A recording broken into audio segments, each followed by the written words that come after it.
मंच आपके पास था, माइक आपके पास था, जितना मन करे प्रधानमंत्री को गड़ियाइए।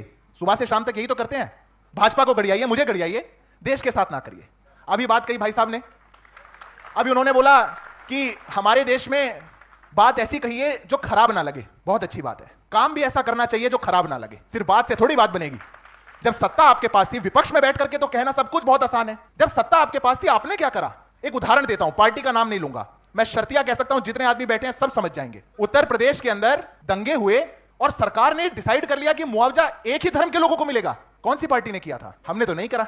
कौन थे वो लोग? देखिए मुस्कुराहट आ गई है चेहरों पे, समझ गए हैं सब। 2011 में सुप्रीम कोर्ट को कहना पड़ा कि आप कैसी सांप्रदायिक सरकार चला रहे हैं कि दंगों के आरोपी एक विक्टिम्स का कॉम्पनसेशन एक धर्म विशेष को देंगे। सरकार ने कदम पीछे किए, उन्होंने कहा ठीक है हम सबको देते हैं, माफी मांगते हैं, एफिडेविट दिया सुप्रीम कोर्ट में। एक प्रदेश का मुख्यमंत्री, फिर से पार्टी नहीं बोलूंगा, आप समझ जाएंगे सब, मुस्कुराहट आएगी चेहरे पे। एक प्रदेश का मुख्यमंत्री विधानसभा में खड़े होकर के कहता है कि 6 महीने में जब से हमने सरकार बनाई है 254 दंगे हमारे प्रदेश में हुए, ऑन रिकॉर्ड विधानसभा के पटल में कहा। कौन सा था वो मुख्यमंत्री? क्या इस प्रदेश में बहन बेटियां सुरक्षित थी? स्कूल कॉलेज की बात आज बहुत याद आ रही है। उन आंकड़ों पे तो जितना मर्जी आप चाहिएगा बहस करेंगे। 60,000 करोड़ का बजट था इनका, 1 लाख करोड़ पार हो गया है जब ये सत्ता छोड़ करके गए थे। उत्तर प्रदेश के अंदर, देश के अंदर डबल एजुकेशन का बजट, पर बहन बेटियां स्कूल कॉलेज नहीं जा पाया करती थी।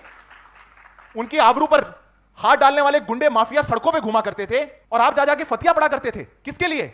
ऐसा सूडो सेक्युलरिज्म नहीं चाहिए हमको। एक भारत सरकार की नीति बताइए जिसने धर्म के आधार पर किसी को भी डिस्क्रिमिनेट किया हो। एक नीति 10 साल में। अरे भ्रम और झूठ की भी तो कोई उम्र होगी। हम तो पहले दिन से यही सुनते आ रहे हैं, भाजपा आ गई तो देश से को निकाल दिया जाएगा, भाजपा आ गई तो को ऐसा कर दिया जाएगा, ये तो कंसंट्रेशन कैंप में डाल देंगे। क्या हुआ 10 सालों में? क्या हुआ 10 सालों में? उत्तर प्रदेश में दंगे होने बंद हो गए। गरीब हिंदू वो आज चैन के साथ अपनी जिंदगी को जी रहा है। जब देश के अंदर सब समान विकास की बात हुई, बहुत लोगों को कठिनाई हुई।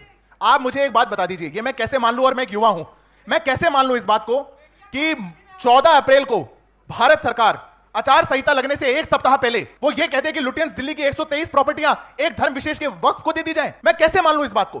कहां लिखा है संविधान के अंदर कि कोई सरकार ऐसा कर सकती है? अपीसमेंट की भी तो कोई लिमिट होगी, कोई तुष्टीकरण की भी तो लिमिट होगी, कोई तो बात होगी। पर जिनको पता है मात्र चुनाव जीतने के कॉन्फिडेंस का, वैसे तो अभी जैसी बातें भाई साहब कह रहे थे, उन्होंने कहा था बड़ा गुरूर था कम हो गया, बड़ा घमंड था कम हो गया। मुझे लगता है आजकल हारने में भी जश्न मनाने लग गए हैं, क्योंकि हमने तो तीसरी बार सरकार बना ली। हमने तीसरी बार सरकार बना के इस देश में इतिहास रच दिया। 50 साल बाद ऐसा हुआ कि एक प्रधानमंत्री ने तीसरी बार अपनी शपथ ली। पहली बार ऐसा हो रहा है कि उत्तर प्रदेश में एक मुख्यमंत्री 10 साल लगातार पूरे करने जा रहा है, पर इनकी दुनिया कहीं और चलती है, क्योंकि कॉन्फिडेंस कहीं और है। और इनकी जो दुनिया जहां चल रही है, उस कॉन्फिडेंस को लोगों ने बार बार नकारा है। याद रखिएगा, हम 50 साल से सत्ता में नहीं थे, जनता हमको बैठा रही है 10 साल से 15 साल से। कारण है उसका, ऐसा क्यों है कि पिछले 10 सालों के अंदर, कांग्रेस के हमारे साथी बैठे हैं, 10 सालों के अंदर कांग्रेस पार्टी की एक सरकार किसी एक प्रदेश में रिपीट नहीं हुई। क्यों होता है ऐसा? और भाजपा जहां जाती है बार बार रिपीट होती है।